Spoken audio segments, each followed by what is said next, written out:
Ya, Assalamualaikum. Okey, seterusnya dalam modul tu cikgu sambung, kita nak kenal pasti hujah induktif.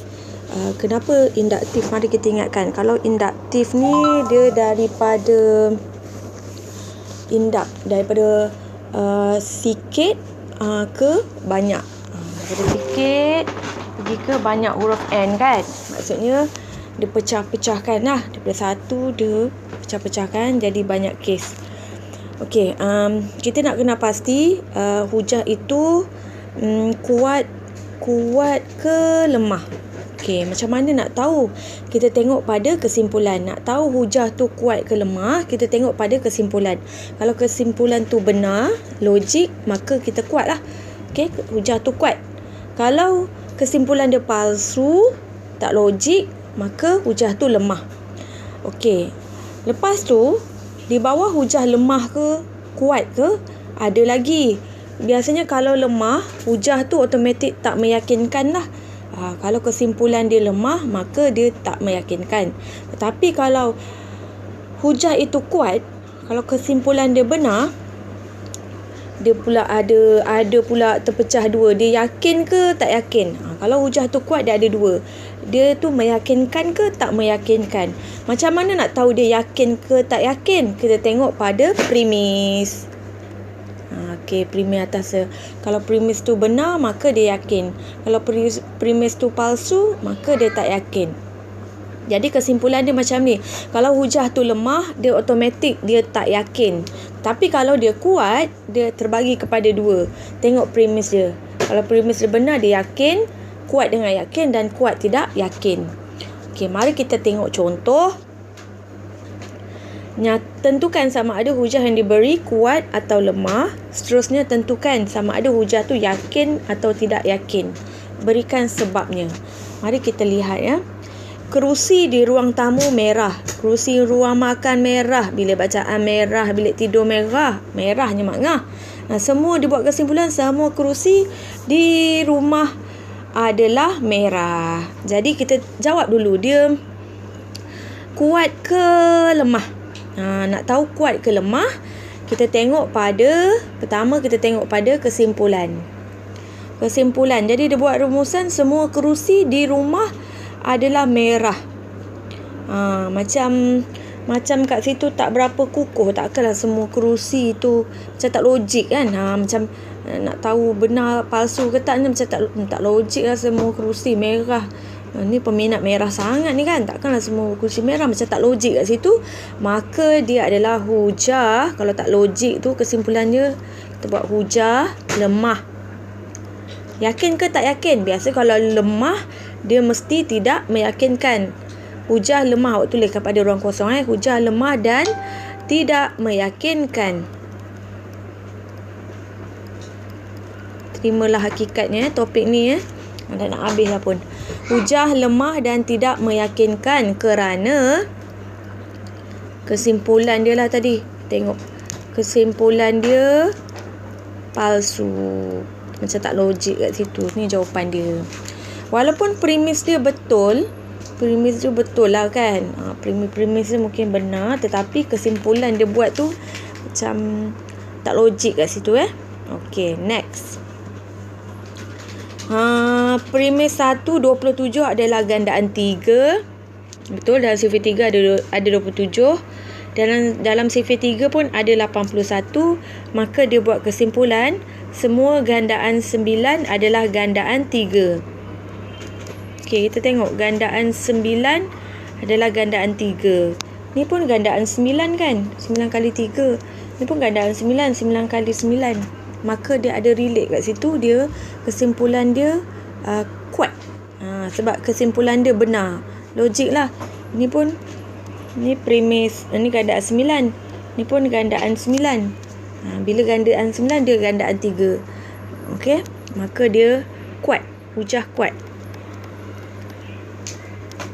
Yang tadi tu, kesimpulan tu palsu memang macam tak logik lah. Walaupun betul premis dia merah-merah-merah, tapi kesimpulan tu dia buat macam tak ada fakta kan. Semua kerusi tak macam tak logik kat situ kan. Yang ni logik lah sebab kita tengok gandaan 9 tu pun gandaan 3. Maka hujah, kalau pengiraan tu dia kuat sedikit lah hujah kuat dan meyakinkan atau kuat tidak meyakinkan. Kita tengok pada premis. Kita bukti dah kan dengan premis tadi, nak relate kan dengan ni, kita dah check betul. Hujah kuat dan meyakinkan. Baik, kita dah check tadi betul.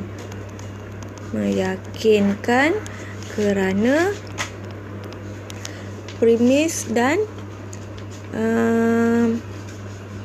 premis dan kesimpulan dia benar. Kita dah check tadi premis dengan kesimpulan benar.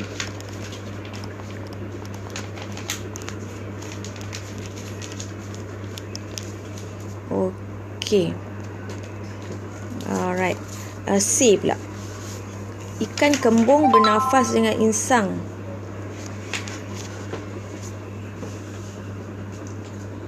Ikan hiu bernafas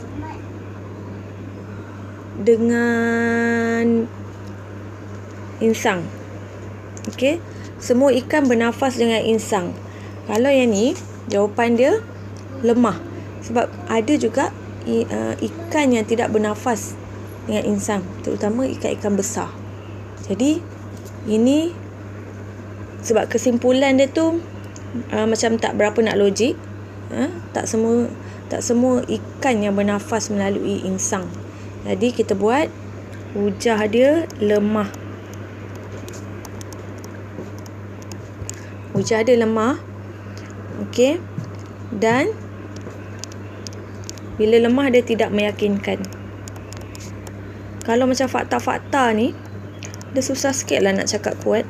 Kalau dari segi pengiraan dia kuat.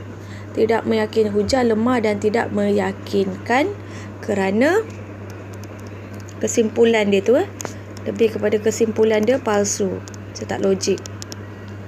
Walaupun premis dia betul.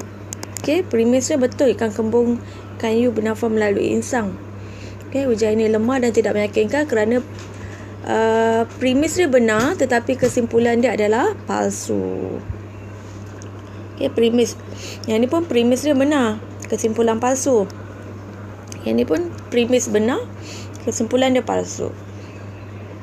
Okey, catatkan jawapan dia. Okey, kita teruskan dengan D. Cikgu naikkan.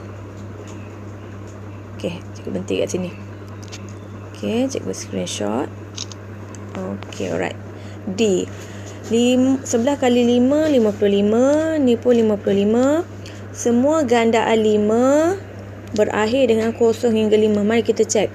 Ni pun gandaan 5 berakhir dengan 5. Gandaan 5 pun berakhir dengan kosong dan 5. Macam betul kan? Jadi kalau pengiraan ni dia lebih kepada kuat lah. Hujah kuat. Sebab kita dah cek tadi memang betul. Dan sebab dia betul semua, kita buat hujah kuat dan meyakinkan. Kerana premis dan kesimpulan benar. Yang tak meyakinkan tadi, premis benar tapi kesimpulan dia palsu. Okey, seterusnya E. 1 adalah nombor perdana. Okey, 1 dia bukan nombor perdana kan.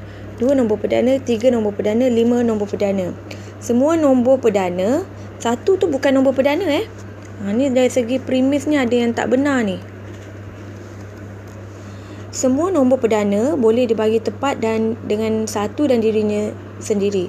Memang kita tahu nombor perdana boleh dibagi tepat dengan dirinya dan 1. Jadi kita buat kesimpulan dia. Kesimpulan dia benar. Kalau benar dia kuat. Hujah ni kuat sebab kesimpulan dia kan. Hujah kuat. Tetapi yakin tak? Tidak meyakinkan. Tidak meyakinkan. Sebab nak tahu kuat tak kuat dia tengok daripada kesimpulan. Nak tahu dia yakin tak yakin tengok premis. Kerana hujah dia kuat. Memang kuat. Memang betul lah nombor perdana tu maksud dia macam tu. E Okey. hujah yang kuat tetapi tidak meyakinkan kerana premis 1. Kenapa dia tak yakin? Sebab premis 1 adalah palsu.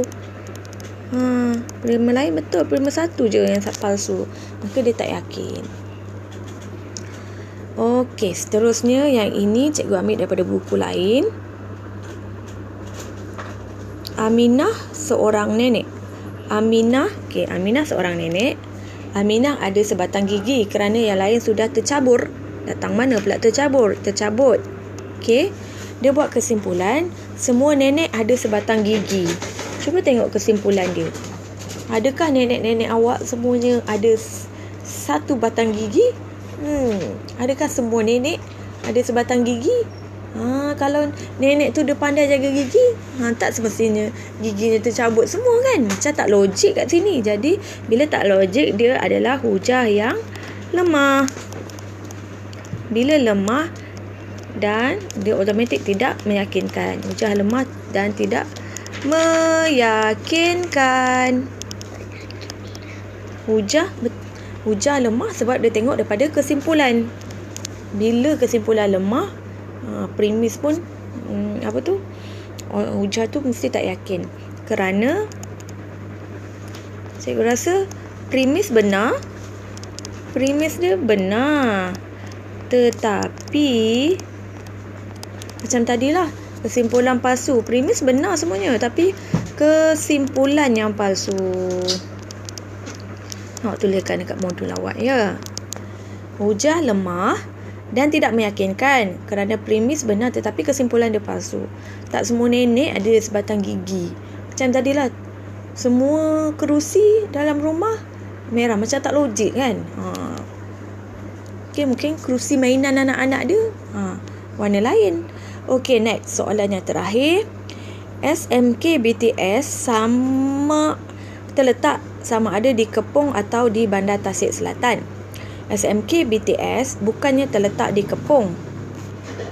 Okey, SMK BTS terletak di Bandar Tasik Selatan. Kuat ke lemah? Kita tengok kat kesimpulan SMK BTS, nama pun BTS kan, terletak di Bandar Tasik Selatan. Maka cikgu tak ada tempat, cikgu tulislah di sini. Hujah tu kuat, cikgu rasa hujah tu kuat. Kuat sebab tengok kat kesimpulan memanglah dia duduk di SMK BTS kan. Tetapi dia kuat meyakinkan ke tak? Hujah kuat dan apa? Meyakinkan tak? SMK BTS terletak sama ada di Bandar Tasik Selatan ataupun di Kepong. SMK BTS bukannya terletak di Kepong. Ni betul lah ni kan. Jadi dia kuat dan meyakinkan. Meyakinkan sebab kita dah meyakinkan betul lah kan.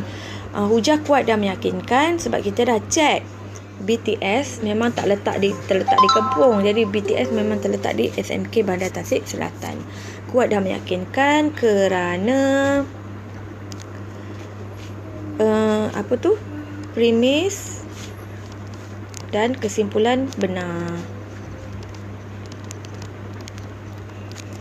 Okey, kita dah check. SMK BTS tak letak di Kepong. Jadi kalau tak terletak di Kepong, terletak di Bandar Tasik Selatan. Kita dah check. Jadi itulah dia maksud hujah kuat dan lemah, yakin tak yakin. Kalau dia lemah, automatik dia tak yakin. Kalau dia kuat, ada dua pilihan. Okey, kalau dia kuat, macam mana nak tahu kuat ke lemah? Kita tengok kesimpulan. Kalau tak logik, dia lemah. Kalau logik, dia kuat. Okey, kuat pula ada yakin tak yakin. Kalau yakin, kita tengok premis. Kalau semua premis dia betul, maka dia yakin. Macam ni tadi, kalau semua, walaupun dia kuat, hujah dia memang betul. Kesimpulan dia betul. Tapi hujah dia tak kuat, tak meyakinkan sebab bukan tak kuat tapi tak yakin sebab premis dia. Nak tahu yakin tak yakin, tengok premis. Kalau premis satu salah, maka dia tidak meyakinkan.